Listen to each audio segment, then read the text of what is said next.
Assalamualaikum warahmatullahi wabarakatuh. Perkenalkan, nama saya Rizky Ananta Pradana dengan NIM 0701231020 dari Prodi Ilmu Komputer Fakultas Sains dan Teknologi Universitas Islam Negeri Sumatera Utara. Pada video ini, saya akan menjelaskan materi terkait tentang AMDAL atau biasa kita sebut analisis mengenai dampak lingkungan, di mana AMDAL merupakan instrumen penting dalam pengelolaan lingkungan di Indonesia. AMDAL adalah suatu proses yang sistematis untuk mengidentifikasi, memprediksi, dan mengevaluasi dampak dari suatu rencana kegiatan atau proyek terhadap lingkungan hidup. Pada video ini, nanti saya akan menjelaskan beberapa poin penting terkait AMDAL. Yang pertama, pengertian AMDAL. Analisis mengenai dampak lingkungan atau AMDAL adalah sebuah proses yang digunakan untuk mengidentifikasi, memprediksi, dan mengevaluasi dampak dari suatu rencana kegiatan atau proyek terhadap lingkungan hidup. Nah, di mana proses ini penting untuk memastikan bahwa dampak negatif yang mungkin timbul dapat diminimalisir dan dampak positif dapat dimaksimalkan. Di mana menurut Peraturan Pemerintah Republik Indonesia Nomor 27 Tahun 2012 tentang izin lingkungan, AMDAL merupakan salah satu instrumen pengelolaan lingkungan yang wajib dilakukan dalam suatu kegiatan atau proyek dijalankan. Selanjutnya, beberapa dokumen penting yang mencakup tentang AMDAL. AMDAL mencakup beberapa dokumen penting, yaitu yang pertama, Kerangka Acuan Analisis Dampak Lingkungan atau KA-ANDAL. KA-ANDAL merupakan dokumen penting dalam proses AMDAL yang menguraikan rencana pengelolaan dan pemantauan dampak lingkungan dari suatu proyek atau kegiatan. Dokumen ini dibuat setelah melalui tahapan studi AMDAL yang melibatkan identifikasi, analisis, dan evaluasi dampak potensial terhadap lingkungan yang mungkin ditimbulkan oleh proyek tersebut. Yang kedua, analisis dampak lingkungan atau ANDAL. Analisis dampak lingkungan atau ANDAL adalah dokumen yang menguraikan hasil dari studi mendalam terkait dampak yang signifikan dari suatu rencana atau kegiatan terhadap lingkungan hidup. Dokumen ini merupakan bagian integral dari proses AMDAL yang dilakukan sebagai langkah untuk mengidentifikasi, menganalisis, dan mengevaluasi dampak yang mungkin ditimbulkan oleh pelaksanaan proyek atau kegiatan tertentu. Yang ketiga, Rencana Pengelolaan Lingkungan atau RKL. RKL adalah dokumen yang merinci strategi dan langkah-langkah konkret untuk mengelola dampak yang signifikan terhadap lingkungan hidup yang telah diidentifikasi dalam analisis dampak lingkungan atau dalam studi AMDAL secara keseluruhan. Dokumen ini memiliki tujuan utama untuk memastikan bahwa pelaksanaan proyek atau kegiatan tidak hanya meminimalkan dampak negatif terhadap lingkungan, tetapi juga mendukung upaya pelestarian dan keberlanjutan lingkungan. Dan yang terakhir, dokumen penting terkait AMDAL, yaitu Rencana Pemantauan Lingkungan atau RPL. RPL merupakan dokumen yang mendetailkan strategi dan metode untuk melakukan pemantauan terhadap dampak yang signifikan terhadap lingkungan hidup yang telah diidentifikasi dalam analisis dampak lingkungan atau studi AMDAL secara umum. Tujuan utama dari RPL adalah untuk memastikan bahwa dampak lingkungan yang telah diprediksi dalam terhadap perencanaan juga terpantau secara teratur dan akurat selama berlangsungnya proyek atau kegiatan. Materi selanjutnya, manfaat AMDAL. AMDAL memberikan berbagai manfaat yang signifikan bagi pemerintah, masyarakat, dan pengelola proyek. Adapun beberapa manfaat utama dari AMDAL yaitu yang pertama, pencegahan dan pengurangan dampak negatif lingkungan. AMDAL merupakan pendekatan sistematis yang dirancang untuk mengidentifikasi, memprediksi, dan mengurangi dampak negatif yang mungkin ditimbulkan oleh suatu proyek atau kegiatan terhadap lingkungan hidup. Salah satu fungsi utama AMDAL adalah sebagai alat pencegahan.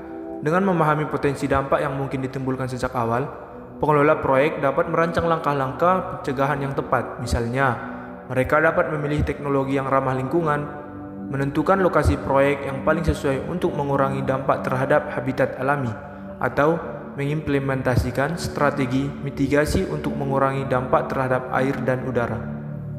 Yang kedua, perencanaan yang lebih baik. AMDAL memainkan peran penting dalam menyediakan data dan informasi yang komprehensif mengenai potensi dampak lingkungan dari suatu proyek atau kegiatan. Salah satu manfaat utama AMDAL adalah menyediakan informasi yang sangat berguna bagi pengelola proyek untuk merencanakan dan merancang kegiatan dengan lebih baik. Dengan memiliki pemahaman yang lebih mendalam tentang potensi dampak lingkungan, Pengelola proyek dapat membuat keputusan yang lebih baik dalam perencanaan dan perancangan proyek. Misalnya, informasi dari AMDAL dapat membantu dalam memilih teknologi yang ramah lingkungan atau strategi mitigasi yang efektif untuk mengurangi dampak terhadap lingkungan. Yang ketiga, penghematan biaya jangka panjang. AMDAL memiliki peran krusial dalam mengidentifikasi dan menangani potensi masalah lingkungan secara proaktif pada tahap awal sebuah proyek atau kegiatan. Salah satu manfaat utama AMDAL adalah penghematan biaya jangka panjang. Meskipun proses AMDAL memerlukan investasi awal untuk melakukan studi dan analisis yang komprehensif, manfaatnya dalam menghindari biaya besar di masa depan dapat jauh melebihi biaya awal yang dikeluarkan. Dengan mencegah potensi kerusakan lingkungan atau bencana ekologis yang dapat timbul akibat kegiatan yang tidak terencana dengan baik, AMDAL membantu mengurangi risiko terhadap aset lingkungan yang berharga dan kesehatan masyarakat. Ini berarti penghematan biaya jangka panjang tidak hanya terbatas pada pengelolaan langsung dampak lingkungan, tetapi juga meliputi biaya sosial dan ekonomi yang dapat timbul dan pemulihan dan rehabilitasi lingkungan akibat kegiatan yang tidak berkelanjutan. Yang keempat, peningkatan kesehatan dan keselamatan masyarakat. Proses AMDAL tidak hanya fokus pada evaluasi dampak terhadap lingkungan secara keseluruhan, tetapi juga melibatkan evaluasi terhadap kesehatan dan keselamatan masyarakat yang tinggal di sekitar area proyek. Salah satu manfaat utama AMDAL adalah melindungi kesehatan dan keselamatan masyarakat. Dengan mengidentifikasi potensi risiko kesehatan sejak dini, pengelolaan proyek dapat merancang langkah-langkah mitigasi yang tepat untuk mengurangi atau menghilangkan dampak negatif tersebut. Contohnya, penggunaan teknologi kontrol polusi yang canggih atau implementasi sistem pengelolaan limbah yang efektif dapat membantu mengurangi pencemaran udara dan air yang dapat membahayakan kesehatan masyarakat. Dan yang terakhir, kepatuhan terhadap regulasi dan hukum. Pelaksanaan AMDAL bukan hanya sekedar proses evaluasi dampak lingkungan, tetapi juga merupakan langkah penting untuk memastikan kepatuhan terhadap regulasi dan hukum lingkungan yang berlaku. Salah satu manfaat utama AMDAL adalah mengurangi risiko sanksi hukum. Dengan mematuhi proses AMDAL yang ketat, pengelola proyek dapat memastikan bahwa semua aspek lingkungan telah dievaluasi sesuai dengan persyaratan hukum yang berlaku. Ini berarti proyek tersebut tidak hanya memenuhi kewajiban perizinan, tetapi juga beroperasi dalam batas-batas yang ditetapkan untuk melindungi lingkungan hidup. Dengan demikian, pelaksanaan AMDAL dapat membantu mengurangi kemungkinan denda atau sanksi hukum yang dapat dikenakan oleh pemerintah atau lembaga pengawas lingkungan. Nah, untuk materi selanjutnya, mungkin kawan-kawan bertanya, apa sih tujuan dari AMDAL? Nah, tujuan utama dari AMDAL adalah untuk memastikan bahwa pembangunan dan kegiatan yang akan dilaksanakan tidak merusak lingkungan hidup dan meminimalkan dampak negatif yang mungkin timbul. Adapun beberapa tujuan spesifik dari AMDAL meliputi yang pertama, identifikasi dampak lingkungan. Proses identifikasi dampak lingkungan dimulai dengan pengumpulan data dan informasi terkait kondisi lingkungan saat ini di lokasi proyek.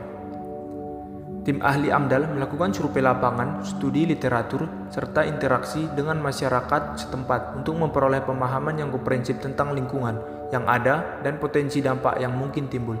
Langkah ini penting untuk mengidentifikasi area-area yang rentan terhadap perubahan signifikan akibat proyek tersebut. Dan yang kedua, evaluasi dan penilaian dampak. Tujuan utama dari tahap ini adalah untuk menilai sejauh mana dampak yang telah diidentifikasi dapat mempengaruhi berbagai komponen lingkungan dan masyarakat di sekitar proyek tersebut. Proses evaluasi ini dimulai dengan mengidentifikasi besarnya dampak yang mungkin terjadi, baik secara langsung maupun tidak langsung akibat dari pelaksanaan proyek. Dan yang ketiga, penyusunan rencana pengelolaan dan pemantauan. Tujuan utama dari RKL atau RPL ini untuk merumuskan strategi mitigasi yang efektif guna mengurangi dampak negatif yang telah diidentifikasi selama proses evaluasi. Rencana pengelolaan lingkungan menguraikan serangkaian langkah-langkah konkret yang akan dilakukan untuk mengelola dan mengurangi dampak lingkungan yang signifikan akibat dari proyek tersebut. Contohnya, termasuk strategi untuk meminimalkan erosi tanah, mengendalikan polusi udara dan air, serta melindungi habitat alami dan gangguan yang tidak diinginkan. Yang keempat, perlindungan dan pelestarian lingkungan. Tujuan jangka panjang dari AMDAL adalah untuk memberikan perlindungan dan pelestarian lingkungan hidup yang berkelanjutan. Salah satu fokus utama dari AMDAL adalah memastikan bahwa setiap kegiatan pembangunan atau proyek dilakukan dengan mempertimbangkan dampak terhadap lingkungan secara menyeluruh. Perlindungan lingkungan dalam konteks AMDAL melibatkan implementasi berbagai strategi mitigasi yang dirancang untuk mengurangi atau mencegah dampak negatif terhadap lingkungan. Misalnya untuk menjaga kualitas udara, proyek-proyek harus mematuhi batas emisi yang ditetapkan dan menggunakan teknologi yang ramah lingkungan. Dan yang terakhir, meningkatkan kesadaran dan kepedulian lingkungan. Nah, materi selanjutnya aspek hukum terkait AMDAL. Analisis mengenai dampak lingkungan atau AMDAL adalah salah satu instrumen krusial dalam pengelolaan lingkungan hidup di Indonesia yang diatur secara ketat oleh undang-undang peraturan yang berlaku. AMDAL diperlukan untuk mengidentifikasi, memprediksi, dan mengevaluasi dampak dari suatu kegiatan atau proyek terhadap lingkungan sebelum kegiatan tersebut dilaksanakan. Secara hukum, AMDAL diatur dalam Undang-Undang Nomor 32 Tahun 2009 tentang Perlindungan dan Pengelolaan Lingkungan Hidup atau UU PPLH, di mana undang-undang ini menegaskan bahwa setiap proyek atau kegiatan yang berpotensi memberikan dampak signifikan terhadap lingkungan wajib melaksanakan AMDAL sebagai bagian dari proses perizinan lingkungan. Dan adapun aspek hukum yang terkait dengan AMDAL, yang pertama, landasan regulasi AMDAL. Pada landasan regulasi AMDAL, Undang-Undang Nomor 32 Tahun 2009 tentang Perlindungan dan Pengelolaan Lingkungan Hidup atau UU PPLH. Undang-Undang Nomor 32 Tahun 2009 tentang Perlindungan dan Pengelolaan Lingkungan Hidup atau UU PPLH menjadi landasan hukum utama bagi penerapan AMDAL di Indonesia. Pasal 27 UU PPLH secara tegas mengamanatkan bahwa setiap kegiatan yang berpotensi menimbulkan dampak signifikan terhadap lingkungan hidup harus dilengkapi dengan AMDAL. Dengan demikian, undang-undang ini menggarisbawahi pentingnya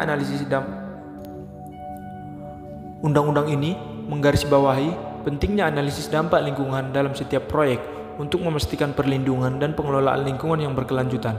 Selain menetapkan kewajiban pengembang untuk melibatkan AMDAL dalam siklus kegiatan proyek, UU PPLH juga menegaskan tanggung jawab pemangku kepentingan lainnya, termasuk pemerintah dan masyarakat, dalam mematuhi ketentuan AMDAL. Yang kedua, proses hukum AMDAL, pembuatan dan penyampaian dokumen AMDAL, konsultasi publik, persetujuan AMDAL. Proses pembuatan dan penyampaian dokumen AMDAL melibatkan serangkaian langkah penting yang harus dilakukan oleh pengembang proyek. Tahap awal mencakup penelitian menyeluruh untuk mengumpulkan data terkait dampak yang mungkin ditimbulkan oleh proyek tersebut terhadap lingkungan sekitarnya. Yang ketiga, implikasi hukum AMDAL. Pertama, sanksi administratif. Yang kedua, gugatan hukum. Yang ketiga, pemantauan dan pemeliharaan pasca proyek. Faktor-faktor pengawasan AMDAL. Pengawasan AMDAL memerlukan perhatian khusus terhadap sejumlah faktor yang dapat mempengaruhi efektivitasnya. Faktor-faktor ini mencakup berbagai aspek, mulai dari infrastruktur dan kapasitas institusi hingga partisipasi masyarakat. Selain itu, partisipasi aktif masyarakat juga menjadi faktor penting, mengingat keterlibatannya dapat memperkaya informasi dan memberikan perspektif yang lebih luas dalam proses pengawasan lingkungan. Dan materi terakhir, adapun faktor-faktor pengawasan dan penegakan hukum terkait AMDAL. Yang pertama, peran pemerintah. Peran pemerintah khususnya melalui Badan Lingkungan Hidup atau BLH dan instansi terkait menjadi esensial dalam pengawasan implementasi analisis mengenai dampak lingkungan atau AMDAL. Pemerintah memiliki tanggung jawab untuk memastikan bahwa setiap kegiatan atau proyek yang berpotensi menimbulkan dampak signifikan terhadap lingkungan harus melibatkan proses AMDAL. Penetapan peraturan dan undang-undang seperti Undang-Undang Nomor 32 Tahun 2009 tentang Perlindungan dan Pengelolaan Lingkungan Hidup atau UU PPLH memberikan dasar hukum bagi kewajiban AMDAL. Yang kedua, transparansi dan akuntabilitas. Tahap ini menjadi dasar untuk memastikan bahwa proses AMDAL berlangsung secara adil, terbuka, dan bertanggung jawab. Transparansi mencakup ketersediaan informasi dan aksesibilitas dokumen AMDAL bagi masyarakat hukum. Yang ketiga, partisipasi masyarakat.